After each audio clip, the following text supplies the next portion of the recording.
Thank you, House Chairperson. The Department of Employment and Labour has been allocated a total budget of some 4.15 billion rand in the 2025-26 financial year.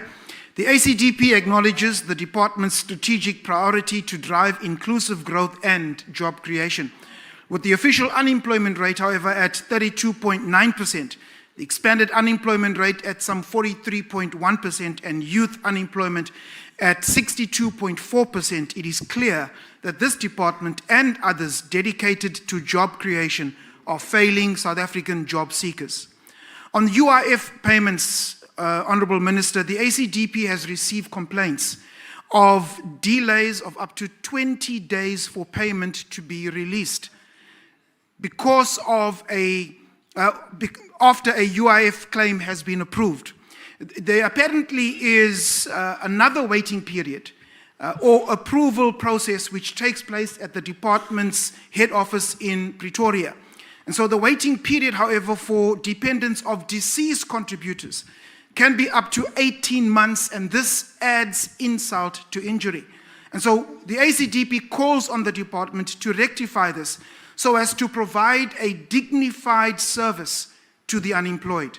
This department's 4.15 billion allocation, while purpose-driven, is constrained. We note the prioritization of employment facilitation, enforcement of labor rights, and inclusion of people with disabilities through the Supported Employment Enterprise, or the SEE. Yet the SEE itself faces a projected deficit, raising questions about the sustainability of its constitutional mandate.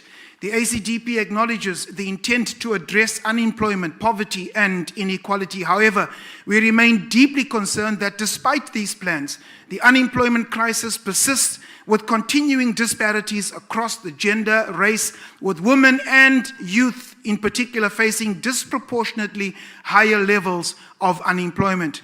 The ACDP also agrees with Professor Mbeki Ngomezulu of the University of Nelson Mandela University, who has argued that BEE has been derailed by corruption and elite capture, fostering disillusionment, hence must be replaced with an empowerment system which benefits all South Africans.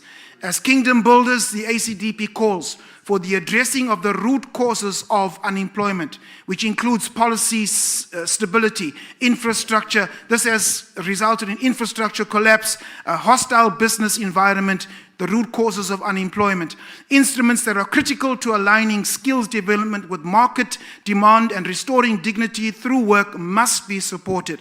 As we stated in last year's debate, when unemployment rises in inverse proportion to GDP, it becomes a threat to national security. Thank you.